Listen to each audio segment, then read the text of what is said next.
একটি নির্জন গ্রামের প্রান্তে একটি পুরনো ভাঙাচোরা কুয়ো ছিল। লোকেরা বলত সেই কুয়োতে মধ্যরাত্রি নামের একটি কালো বিড়াল বাস করত। তার চোখ জ্বলন্ত অঙ্গারের মতো জ্বলত এবং তার মিউ এমন ভয়ঙ্কর ছিল যে যারা শুনত তাদের মেরুদণ্ড পর্যন্ত কেঁপে উঠত।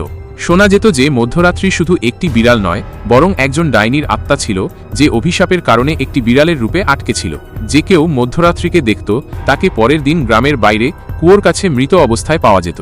একদিন রাতে বিক্রম নামে এক তরুণ শিকারী গ্রামে আসে। সে মধ্যরাত্রির গল্প শুনেছিল, কিন্তু সে ভয় পায়নি। সে একজন সাহসী মানুষ ছিল এবং সে ভূত ও ডাইনিদের বিশ্বাস করত না।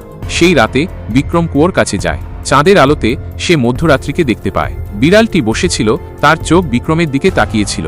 বিক্রম বিড়ালটিকে চ্যালেঞ্জ করে, কিন্তু বিড়ালটি কেবল একটি ভয়ঙ্কর মিউ করে। হঠাৎ কুয়ো থেকে একটি ঠান্ডা বাতাস বের হয় এবং মধ্যরাত্রি অদৃশ্য হয়ে যায়। বিক্রম চারপাশে তাকায়, কিন্তু বিড়ালটিকে কোথাও দেখা যায় না। তারপর সে একটি ধীর আঁচড়ের শব্দ শুনতে পায়। সে ঘুরে দেখে এবং দেখে যে মধ্যরাত্রি তার পিছনে দাঁড়িয়ে আছে, তার চোখ রক্তের মতো লাল।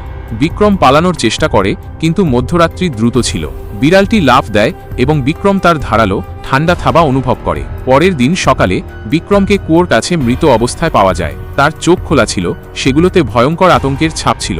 এবং আজও যদি আপনি সেই নির্জন গ্রামে যান, আপনি মধ্যরাত্রির ভয়ঙ্কর মিউ শুনতে পাবেন, যা কুয়োর অন্ধকারে প্রতিধ্বনিত হয়।